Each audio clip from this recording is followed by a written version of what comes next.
जय श्री राम। सभी हनुमान भक्तों को जय श्री राम। डर से जीतना सिखाते हैं भगवान हनुमान।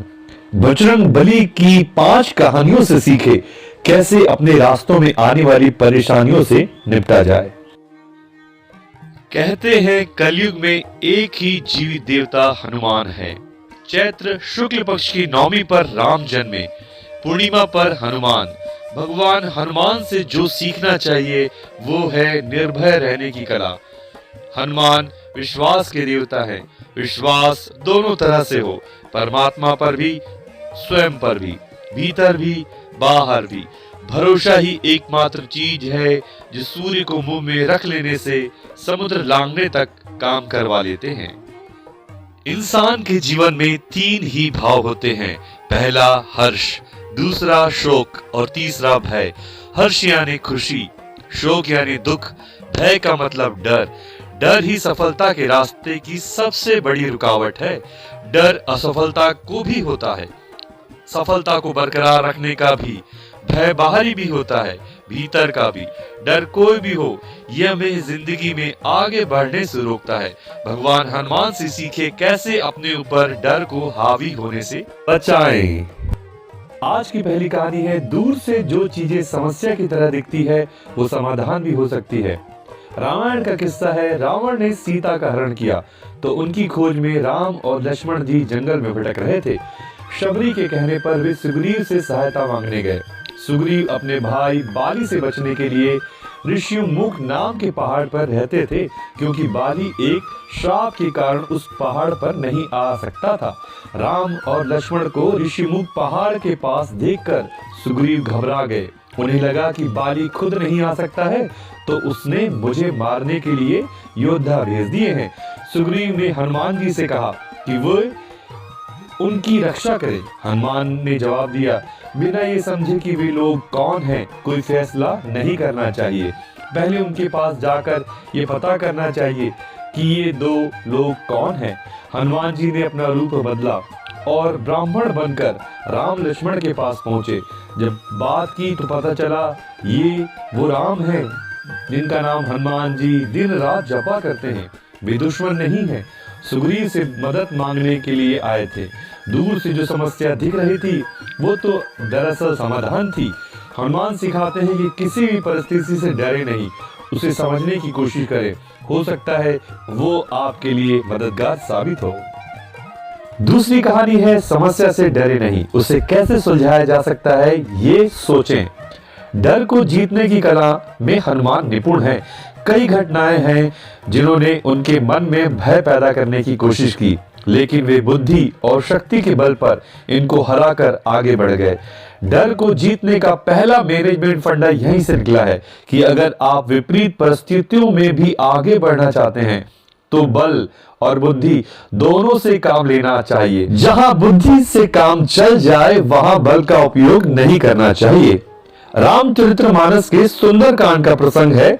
सीता की खोज में समुद्र लांघ रहे हनुमान जी को बीच रास्ते में सुरसा नाम की राक्षसी ने रोक लिया। हनुमान जी को खाने की जिद की। हनुमान जी ने बहुत मनाया लेकिन वे नहीं मानी। वचन भी दे दिया, राम का काम करके आने दो, सीता का संदेश उनको सुना दूं, फिर खुद ही आकर आपका आहार बन जाऊंगा। सुरसा फिर भी नहीं मानी। वो हनुमान जी को खाने के लिए अपना मुख बड़ा करती, हनुमान उससे भी बड़े हो जाते। वे खाने की जिद पर अड़ी रही लेकिन हनुमान पर कोई आक्रमण नहीं किया। यह बात हनुमान जी ने समझ ली कि मामला मुझे खाने का नहीं है, सिर्फ ईगो की समस्या है। तत्काल सुरसा के बड़े स्वरूप के आगे उन्होंने खुद को बहुत छोटा कर लिया, उसके मुख में घूमकर निकल आए। सुरसा खुश हो गई, आशीर्वाद दिया, लंका के लिए जाने दिया। जहां मामला ईगो के सेटिस्फेक्शन का हो वहां बल नहीं बुद्धि का इस्तेमाल करना चाहिए। यह हनुमान जी ने सिखाया है। बड़े लक्ष्य को पाने के लिए अगर कहीं झुकना भी पड़े झुक जाइए। तीसरी कहानी है, समय कम हो और काम ज्यादा हो तो बल का प्रयोग करें। दूसरा प्रसंग भी इसी रास्ते में घटा। समुद्र लांघकर हनुमान जी लंका पहुंचे। लंका के मुख्य द्वार पर लंकनी नाम की राक्षसी मिली। रात के समय हनुमान छोटा रूप लेकर लंका में प्रवेश कर रहे थे। लंकनी ने रोक लिया। यहाँ परिस्थिति दूसरी थी। लंका में रात के समय ही चुपके से घुसा जा सकता था, समय कम था। हनुमान जी ने लंकनी से कोई वाद विवाद नहीं किया, सीधा ही उस पर प्रहार किया। लंकनी ने रास्ता छोड़ दिया। जब मंजिल के करीब हो, समय का अभाव हो और परिस्थितियों की मांग हो तो बल का प्रयोग अनुचित नहीं है। हनुमान जी ने एक ही रास्ते में आने वाली दो समस्याओं को अलग अलग तरीकों से निपटाया। जहां झुकना था वहां झुके, जहां बल का प्रयोग करना था वहां वो भी किया। सफलता का पहला सूत्र ही ये है कि बल और बुद्धि का हमेशा संतुलन होना चाहिए। दोनों में से एक ही हो तो फिर सफलता दूर रहेगी। चौथी कहानी है दुश्मन की ताकत और धन दौलत देखकर भी उससे प्रभावित न हो। तीसरा प्रसंग है सीता से लंका की अशोक वाटिका में मिलकर हनुमान जी ने पूरी वाटिका को उजाड़ दिया।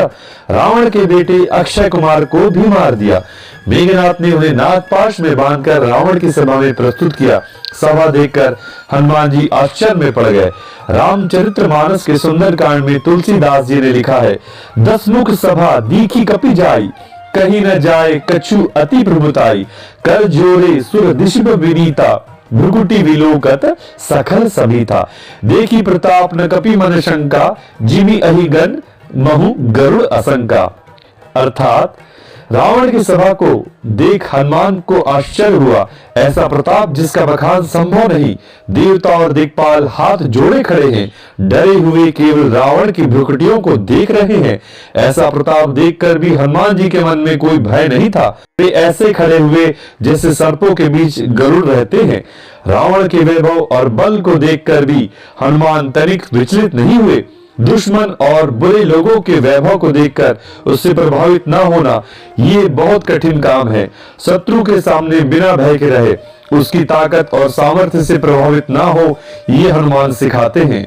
आपकी पहली जीत वही हो जाती है जब आप उसके प्रभाव में नहीं आते। अगर उसके वैभव का लेश मात्र भी असर आपके मन पर हुआ तो फिर जीत की राहें मुश्किल हो जाती है।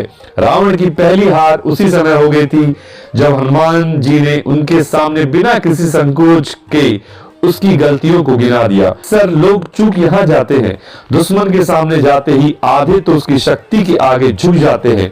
हनुमान जी के मन में ये बात दृढ़ थी कि रावण का जो भी वैभव हो वो अधर्म से पाया हुआ है, पाप की कमाई है, इसलिए ये बहुत कीमती होते हुए भी बेकार है। आज की हमारी 5वीं कहानी है दुश्मनों के खेमे में जाएं तो वहां भी अच्छे लोगों की पहचान करें। आज के कारपोरेट कल्चर में भगवान हनुमान से गुण सीखना काफी जरूरी है।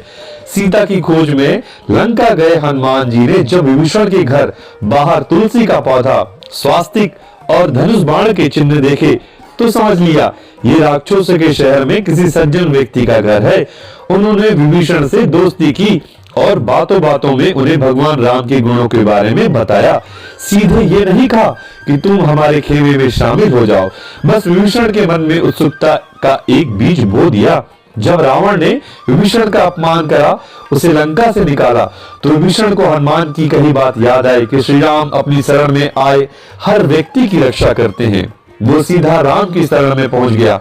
हनुमान जी ने समझ लिया था कि अगर लंका को जीतना है तो किसी ऐसे व्यक्ति की जरूरत पड़ेगी जो उस समय वहां के लोगों के बारे में अच्छे से जानता हो।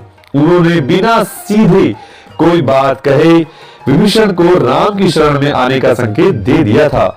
ये कहानी सिखाती है कि जब हम अपने दुश्मन के खेमे में जाएं तो वहां भी अपने लिए ऐसे लोगों को चुनें जो जीतने में आपकी मदद कर सकते हैं। तो दोस्तों, आज की ये कहानी आपको कैसी लगी हमारे चैनल में हमें कमेंट्स करके जरूर बताइएगा। जय श्री राम। यदि आप हमारे चैनल में पहली बार आए तो हमारे चैनल को लाइक एंड सब्सक्राइब कीजिएगा ताकि आने वाली नोटिफिकेशन सबसे पहले मिले। आप सभी को जय श्री राम।